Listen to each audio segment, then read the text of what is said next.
د سوره بقره کوم آیت چې ما ذکر کو په دې کې الله تبارک وتعالى حکم کوي ټول مؤمنانو ته چې یا ایها الذین آمنوا ای مؤمنانو ادخلوا فی السلم کافه په دین اسلام کې پورا داخله گئی او د پورا داخله دو مطلب دا دی چې کم د اسلام پنځه لوی شعبې دي عقاید دي عبادات دي معاملات دي معاشرات دي اخلاقیات دي نو تاسو صرف د دین اسلام په یو شعبه باندې عمل مکوئ بلکې په کامل دین باندې عمل کوئ مطلب دا دی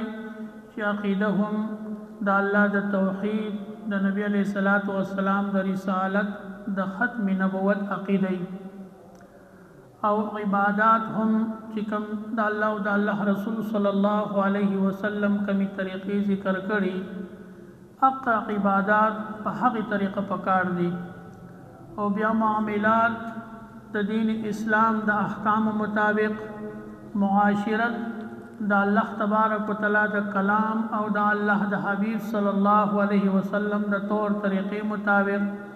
او اخلاقیات هم د نبی کریم صلی الله علیه وسلم او د صحابه کرامو طرز طریقه خپلول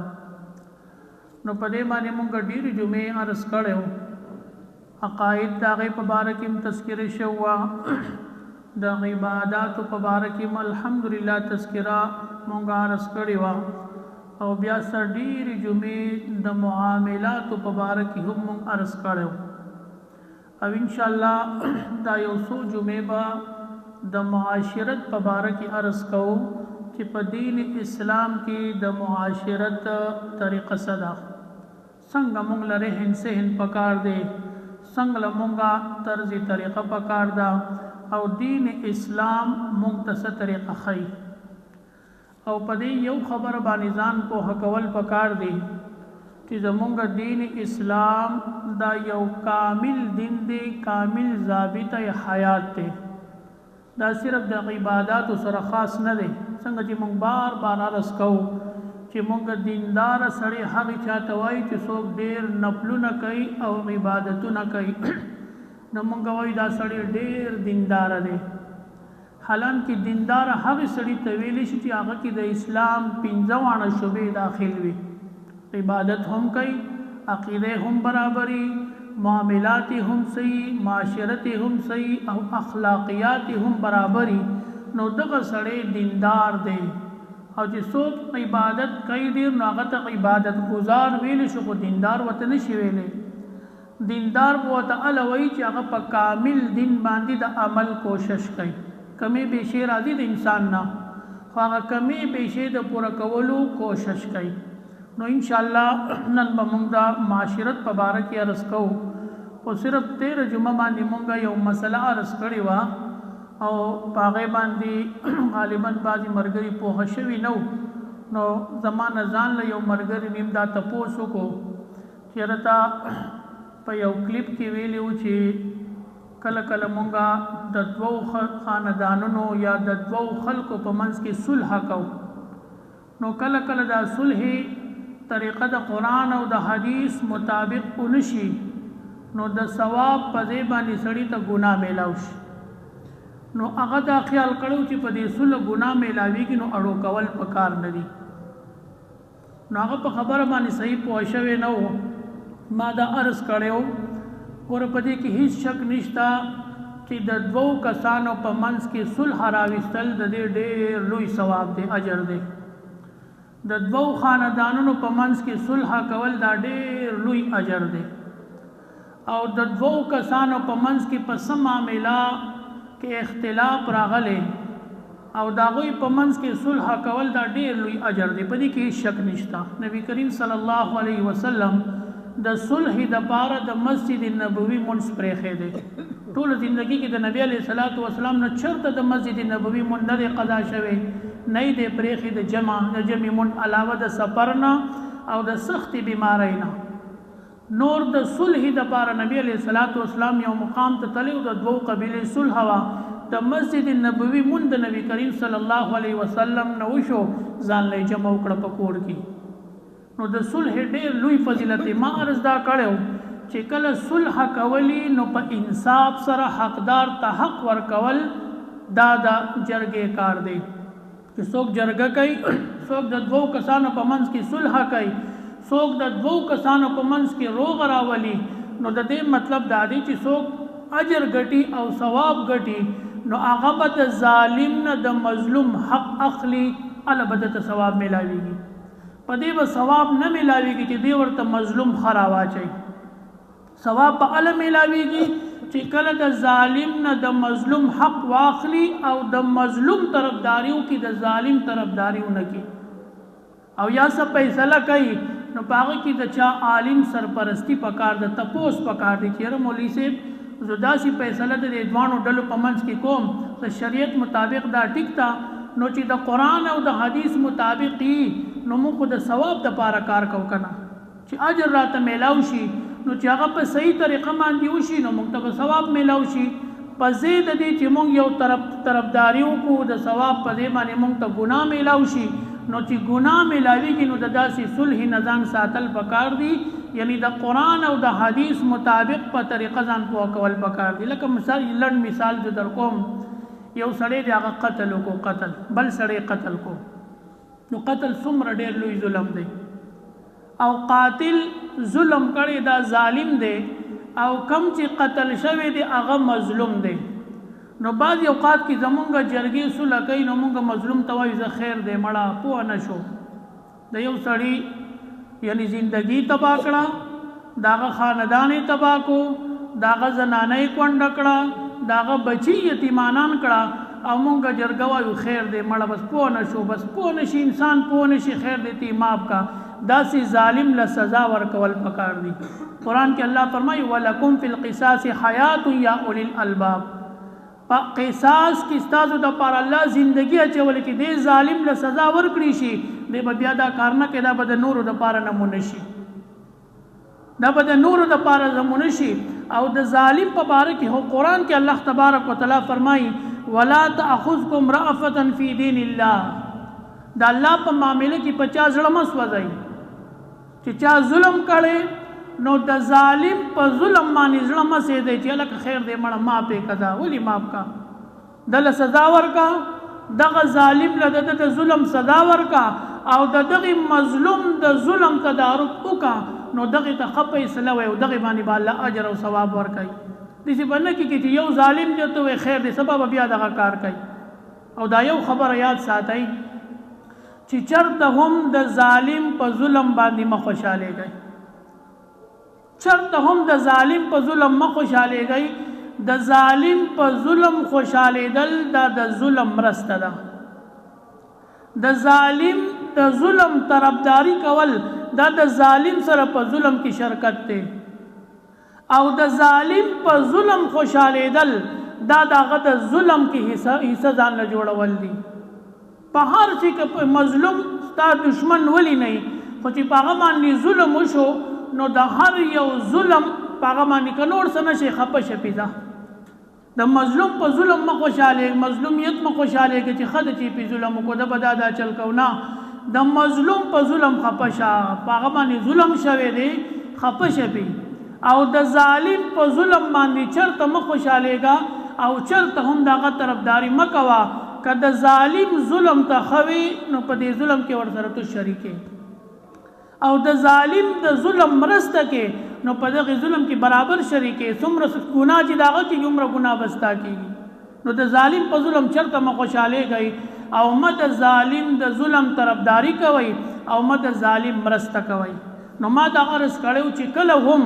د دوو ډلو یا د دوو کسانو په منځ کې صلح کولی نو په هغه صلح کې حقدار ته حق ورکول دا انصاف دی. که پرس که ظالم ته مظلوم را اچي چې زه خیر دی او زه خیر دی او زه خیر دی، د هغه نقصان شي او تو ته وی خیر دی، په هغه یې زیاتې کړی او تو ته وی خیر دی، نو دا خو فیصله نه، دا خو مظلوم ظالم ته ښه راچول او دا ظالم به سبا په بل ظلم کوي. په دې ظلم وکړو سزا ورته میلاو نه شوه په بل به کوي، په بل باندې ظلم وکړو سزا ورته میلاو نه شوه په بل باندې به ظلم کوي. نو د ظالم د ظلم نه ځان بچ کول پکار دی. نبی علیہ الصلوۃ والسلام فرمایي انصر اخاک ظالما او مظلوما، د خپل مسلمان رور مدد وکړه ظالم او که مظلومي. صحابه کرام عرض وکړه الله رسوله د دې مظلوم په مدد خو پویږو، خو د دې ظالم مدد په څنګه کوي؟ دا ظالم د ظلم نه منع کړه، داغه مدد ته کنه. دا ظالم د ظلم نه منع کول دا داغه مدد ته چې نور ظلم نه کوي، نور به تباه شي برباد بشي. نو زما عزتمندو ما دغه عرض کړو او مسله هم دغه د چې انصاف په هر معاملې کې پکار دی. نن مونږ د معاشرت په باره کې عرض کوو. معاشرت وای رهن سهن ته انسان چې الله تبارک وتعالى پیدا کړي نو ددا په هر وخت کې د چا سره رهن سهن خامخا. یوازې الله تبارک وتعالى انسان نه دی پیدا کړي او نه یوازې والی حالت ته الله تبارک وتعالى او د نبی علیہ الصلوۃ والسلام دین اسلام خویلې دي. دته په هر سره معاشرت رهن سهن وي، په کور کې وي د بیبي سره وي، یا به د خپل بچو سره د رهن سهني، یا به د مور او پلار سره د رهن سهني، یا به د خويندرونو سره د رهن سهني. په جماعت کې کوي هم د چا سره بناسي، دا زمونږ معاشرت دی، دیو بل سره ناسته ده. په بازار کې دی، په دکان کې دی، په گاڑی کې دی، په سفر کې دی،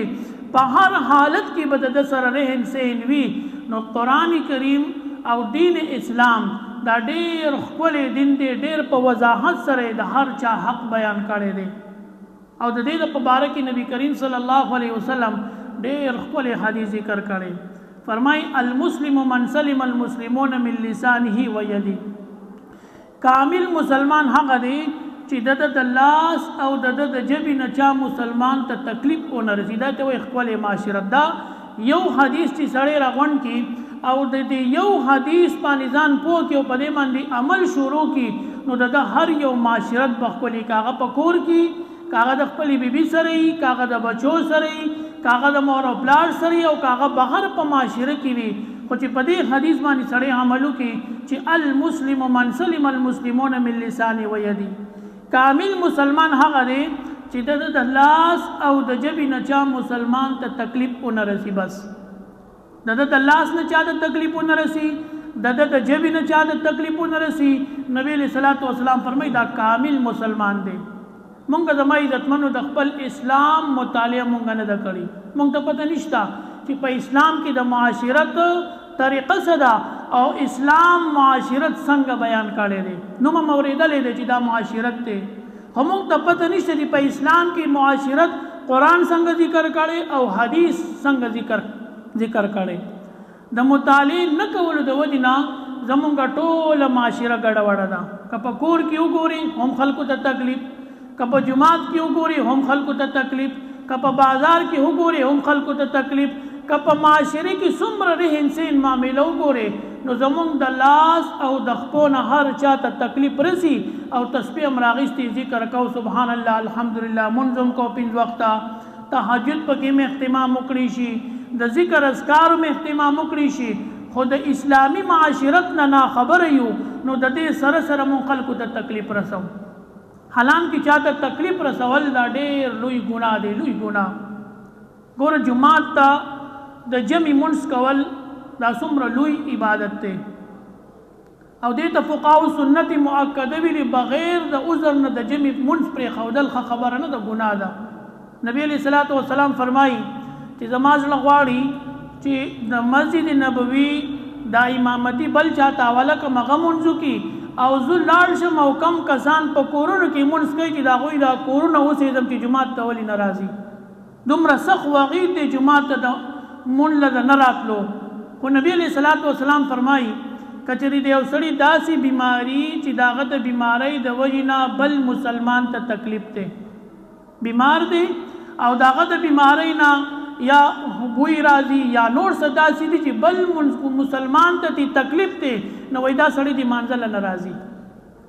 تر دې پورې حدیث کې راځي کچا کچه پیاز خوړلی، کچه پیاز او د هغه د خولې نه د پیازو بوی راځي نو وایي جومات ته دې نه راځي، منګزار ته پهې تکلیف وي. دا ولی نبی علیہ الصلوۃ والسلام د بل مسلمان د تکلیف دومره خیال ساتلی چې یو مسلمان ته د بل مسلمان له معمولی بوی راځي دا غبوی تکلیف رسول هم نبی علیہ الصلوۃ والسلام هغه جایز نه کړنه. داسې مسلمان دی مانځل نه راځي چې د پیاس وړلی، او داسې مسلمان دی مانځل نه راځي کور دی مونږ کی چې د بیماری د وجې نه بل مسلمان ته تکلیف دی. کنه نه د جماعت مونږ او د جمع مونږ دا غي ډېر لوی فضیلت دی، خو نبی علیہ الصلوۃ والسلام منع فرمایلی. دا ولی دا زمونږ دین اسلام د معاشرت ډېر لوی لحاظ ساتلی. دا یو خبره مونږ بار بار اورو، تاسو هم اورئ. هر یو سړی کله کله د دې خبرې ډېر په هر ځای کې د دې خبرې بیان شوري، یره یهودیان چې دي کنه انګلینډ کې د صفای ډېر زیات اهتمام دی، او په انګلینډ او په جاپان او په امریکا کې خلک چې دی نو هغه ډېر زیات خیال ساتي، قطار سیده ولاړي، او څوک ګندګي نه ګیلئ، او څوک چې دی نو چاته تکلیف نه رسوي. او دا تعریفونو خلکو شروع کړي چې دغه خلک ډېر ښه خلک دي، د دوی طریقه ډېره ښکلې ده، د دوی رهن سهن ډېر ښکلی دی،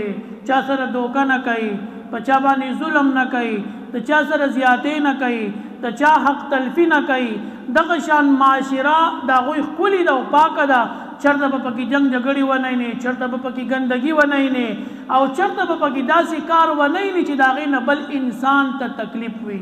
دا تعریفونه مونږ ډېر اورو، خو دا په اصل کې زمونږ د اسلام نه د ناخبرتیا دا د هغې هغه ثبوت دی. مونږ د اسلام نه یو خبر. ګوره حدیث که وګورئ او تاسو تاریخ وګورئ نو دا یهودیان ډېر پلیت او ګنده خلک دی. د نبی علیہ الصلوۃ والسلام په زمانه کې چې به کوم یهودیانو نو دا هغه یهودیانو نښه به دا وه چې دا په ګندګیر خلک و، مردار خلک به و. او نبی علیہ الصلوۃ والسلام حدیث مفهوم دی فرمایي نظفوا افنیتکم ولا تتشبهوا بالیهود، او کما قال علیہ الصلوۃ والسلام.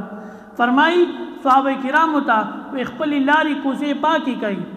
خپلې لارې کوڅې پاکې کوي، او د یهودیانو مشابهت مه کوئ. د هغوی نښه به دا وه چې د هغوی کوڅه به څښاوه، د هغوی د کور مخه به څښاوه، د هغوی لارې ګودرې به څښاوې، نو چې مردار یهودي به و هلته کې به مرداري وه. او د مسلمان نښه به دا وه چې مسلمان به په کوم ځای کې اوسېدو نو د هغه خواوشا ایریا هغه ټول ځایونه دا به پاک و، دا به د مسلمان نښه وه. او یو مشهوره واقعه ده چې یو سړی په لار باندې تېرېدو نو په یو ګلی باندې تېرېدو، په هغې کې یو کاڼی پروت و. کاڼی هغه کاڼی چې کله یهودي او کافرو تېرېدو په لاره باندې نو کاڼی پروت و، نو هغه کافر وي زما په خیال په دې لاره چېرته مسلمان نه دی تېر شوی. که په دې لاره مسلمان تېر شوی نو دا کاڼی به دلته بې ځای نه وی پروت. دومره د مسلمان هغه دین اسلام کې د مسلمان د معاشرت دومره زبردست الله تبارک وتعالی احکام ذکر کړي. خو مونږه د خپلې معاشرت نه یو خبر. اصل کې دا څومره مونږ ته چې د یهودیانو دا پاکوالی ښکاري، مونږ ته د هغوی دا طرز طریقه ښکلې ښکاري، مونږ ته د هغوی رهن سهن ښکلې ښکاري، دا ټولې طریقې د اسلام دي، د اسلام. ځکه علما فرمایي چې په هغوی کې مسلمانی نشته خو اسلام پکې شته. په یهود نصواراو کې مسلمانی نشته، اسلام یعنی کلمه نه دی ویلي خو اسلام پکې شته. او په مونږ کې مسلمانی شته، مونږ کلمه ویلي، او په مونږ کې اسلام نشته. مونږ د اسلام نه یو خبر. مونږ ته څه پته ده چې په اسلام مونږ وایو په اسلام چې سړی مسلمان شي هغه به مونځ کوي او روژه به نیسي او حج به کوي او عمره به کوي. دا څیزونه خو پکې لا پالتو دي چې ذهن هم پاک ساتي او چا مسلمان ته به تکلیف هم نه رسي او د چا مسلمان حق تلفي به هم نه کوي او دوکه وغیره. دا خو مونږ اړو د اسلام حصه ګڼو نه، ځکه زمونږ معاشره ګډه وډه ده. ګوره نبی علیہ الصلوۃ والسلام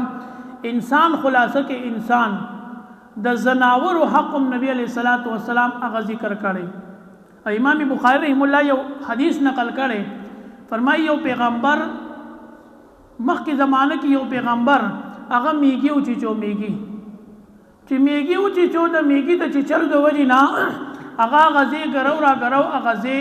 د سیو پر سیدو غونته کې نو داغه دا خیالو چې دا میږي دا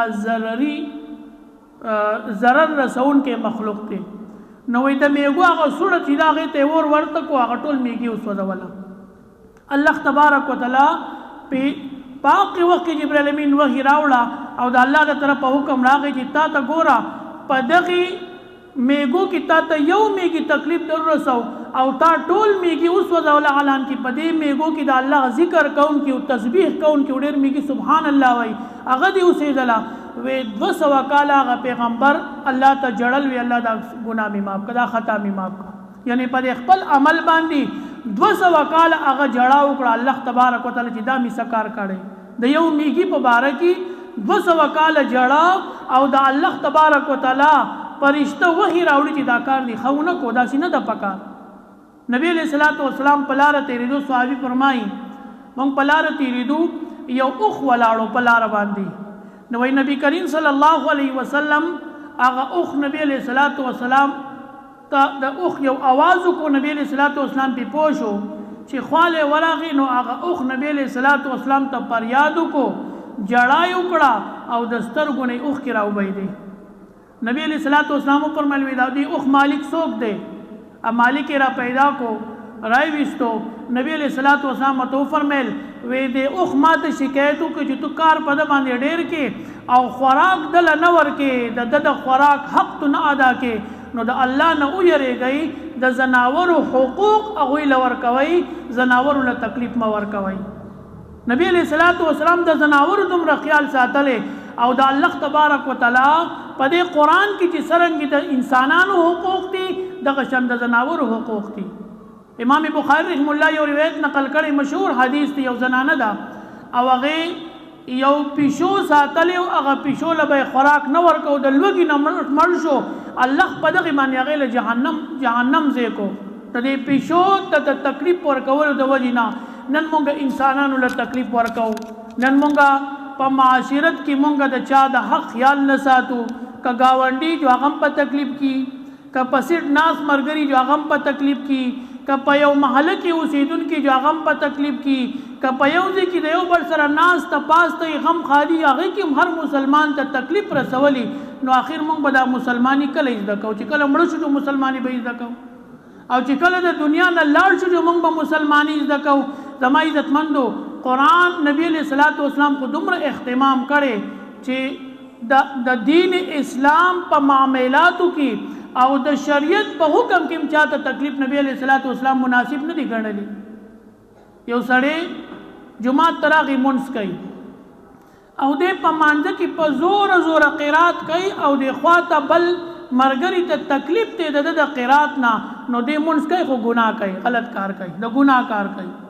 یو سړی په جمعات کې ناشته او په جمعات کې د تلاوت کوي په زور تلاوت کوي نیک کار کوي قران وای قران خود د تلاوت ته وجه نه بل مرګري ته تکلیف ته نو علما فرمایي دا د ګناه کار کوي چاته تکلیف نه رسول پکار حضرت عمر رضی الله تعالی عنہ په زمانه کې واقعیا داسې شو چې یو واعظ هغه په مسجد نبوي کې وعظ کو نصيحت کو خو आवाज یې لګ تیز او د مسجد نبوي سره چونکه خواته د حضرت عائشہ رضی الله تعالی عنها کورو نو داغه د واعظ د आवाज د وجنا حضرت عائشہ رضی الله تعالی عنها ته تکلیف یا به داغه د آرام وخو یا به د عبادت وخو یا به د تلاوت وخو خو حضرت عمر رضی الله تعالی عنہ ته شکایت کو و امیر المؤمنین و دا واعظ ته وایا چې د واعظ نه ماته تکلیف ته आवाज دی لګ پس ساتي حضرت عمر رضی الله تعالی عنہ واعظ راوغختو وی چې واعظ کې په پست आवाज باندې کوا ستاد واعظ نه مسلمانانو ته تکلیف ته خدا بازي واعظین هغه د خپل عادت نه مجبورې الله دې معافیو کی نو سمو د بعد بیا راغې بیا په مسجد نبوي کې واعظ کو ډېر په زور او په تیز आवाज باندې کو حضرت عائشہ رضی الله تعالی عنها بیا حضرت عمر فاروق رضی الله تعالی عنہ ته شکایت وکړو چې دا واعظ راغلی دی او ماته تکلیف ته د واعظ نه حضرت عمر رضی الله تعالی عنہ ته فرمایل وې دا پیر می تعالی مهلت ترکو او کبلی پیرې لدی داسې حرکت کو او استاد आवाज نه چا مسلمان ته تکلیف ورسېدو نو یو لخت پرته وې دا لخت به د باندې ماته کم ټوټه به د باندې کم دومره بدی وامه حالانکه په واس کې باغه سوي قرآن به وی حدیث به وی او حضرت عائشہ رضی الله تعالی عنها ته داغه نه تکلیف نو یوازې صرف د عائشہ رضی الله تعالی عنها د پاره نو فرمایلی هر مسلمان ته تکلیف رسول دا ظلم دی زیاته دی مونږ نن زمونږ معاشره کومه وګورو نو مونږ نن په خپل معاشره کې بالکل د چا مسلمان خیالوم نه ساتو ک ګندګي هم ګیل کړلا بل مسلمان ته تکلیف ته مړ ما تر حد ته پوښو کاری پوښا که زمونږ په یو ځای کې ګاډی وردولي دا نه ګورو چې زمونږ د دې ګاډي وردول نه چا مسلمان ته تکلیف دی او که نه دی. که زمونږ په کور کې څه معاملې مونږ دا نه ګورو چې زمونږ ګاونډي ته یا زمونږ معاشرې والا ته چا ته تکلیف دی او که نه دی، پروا مونږ نشته. بس مونږ مونځ کوو که نه زمونږ مونځ پوره دی او مونږ چې دی نو تسبیح اړو اسکار اسکار کوو، بس په خپله په عبادت باندې برابر یو، معاشره پوښو خلق پوښه او بیا به مونږ تعریف کوو د یهودیانو د اسرائیل د امریکې او د برطانیې چې هلته کې خلق ښه دی او ماحول ښه دی او نو هر څه ښه دي، خو هغوی چې کوم د نبي علیه اسلام طریقه خپله کړي چې مونږ مسلمانان دا طریقه خپله کړو چې مونږ به هم ښکلي ښکارو څنګه چې هغوی مونږ ته ښکلي ښکاري چې هلکه بالکل صفایي ده په ټول ماحول کې خلق ښه دی. نو دغه طریقه دا د قرآن طریقه ده، د نبی علیه الصلاۃ والسلام طریقه ده. که دغه معاشره مونږ دغه معاشرت مونږ د اسلام خپل کو مونږ به هم ښایسته ښکارو. او د نبی علیه الصلاۃ والسلام په زمانه کې یو اوښ راغی، اوښ څنګه چې ما عرض وکړو چې قرآن او اسلام هغه د زناورو د حقوقو خیال ساتلی، د زناورو د حقوقو، نو د انسان حق تلفي کول دا خو ډېر لوی ګناه ده. حضرت عمر فاروق رضی الله تعالی عنہ ته نبی علیہ الصلوۃ والسلام فرمیل وی تو حجر اسود لنږدې مه ورځه، تو لږ دنګ لوړې چاته به تکلیف ورسې نو د لرې نه استلام کوه، خواته مه ورځه چاله به دیکه ورکې. نن مونږ مسلمان ته ګوره دیکو ته ګوره، مونږ په چې لس مسلمانانو له دیکه نه ورکړي نو مونږ زړه نه صبرېږي، زمونږ عادت داسې جوړ شوی دی. د نبی علیہ الصلوۃ والسلام په زمانه کې یو اوښ راغی په منډه منډه، نبی علیہ الصلوۃ والسلام په مجلس کې ناست نو د نبی علیہ الصلوۃ والسلام خواله راغی، فرغا رغوتا آواز یې وکړو نبی علیہ الصلوۃ والسلام ته. نبی علیہ الصلوۃ والسلام په خبره پوهېدو، دا د نبی علیہ الصلوۃ والسلام معجزه وه. نو دا خپل سټې نبی علیہ الصلوۃ والسلام ته په ځمکه باندې کېښود او په ژړا شو. نبی علیہ الصلوۃ والسلام پې لاس راکاږو نو فرغا رغوتا یو آواز یې وکړو او د دغې آواز نه نبی علیہ الصلوۃ والسلام ته دا خپل فریاد وکړو چې ګوره زما دا مالک دی او چې زه کله جوان وم ټیک وم ما به د ده خدمت کوو او د دلته مې ښه خدمتونه کړي، بوجونه مې وله وړي، سوداګانې مې وله وړي، اوس چې زه لږ کمزوری شم نو دی ما حلالی او دی ما ذبح کوي. نو نبی علیہ الصلوۃ والسلام هغه مالک راوغوښتو، نبی علیہ الصلوۃ والسلام ورته دا په ما باندې راخرڅ کا، وی د الله رسول راخرڅ نه ستا نه هسې قربان تا ته هدیه دی. نبی علیہ الصلوۃ والسلام وی نه راخرڅ یې که باندې، وی نبی د الله رسول وی تا ته هسې هدیه دی خو مهاجره څه ده. نبی علیہ الصلوۃ والسلام وفرمیل وی د اوښ ما ته شکایت وکړو چې زما د مالک زما سره داسې معامله کوي. نبی علیہ الصلوۃ والسلام ته صحابي عرض وکړي د الله رسوله چې دې تا ته شکایت کوي نو بس دا اوښ ما د الله دپاره آزاد کړی، ځان له دې ګرځي ځه نه حلالو ما هېڅ ورته نه ویمه. نو وی پرغا رغوتن پرغا رغوتن پرغا رغوتن پرغا رغوتن څلور پیرې د اوښ آواز وکړو او څلور پیرې پې نبی علیہ الصلوۃ والسلام آمین ووی. صحابه کرام عرض وکړي د الله رسوله دا څه معجزه ده، مونږ پې پوه نه شو، اوښ آواز کوي ته پې آمین وې. نبی علیہ الصلوۃ والسلام فرمیل وی په اوله ځل باندې اوښ څلور دعاګانې وکړې ما پې آمین ووی. وی کله چې د اول آواز وکړو پرغا رغوتن نو وی د ما دپاره دا دعا وکړه چې الله دې تالم داسې امن درکړي لکه څنګه چې دې ماله امن راکړو. ما وی چې آمین. وی په دویمه پیرې چې آواز وکړو نو وی دا دې اوښ دا دعا وکړه چې الله دې ستا امت د قید سالۍ نه وساتي. وی ما وی چې آمین. وی په درېیمه پیرې چې آواز وکړو نو وی دا دعا دې اوښ وکړه چې الله دې ستا په امت باندې څوک ظالم مسلط نه کړي چې ستا امت ټول هلاک کړي.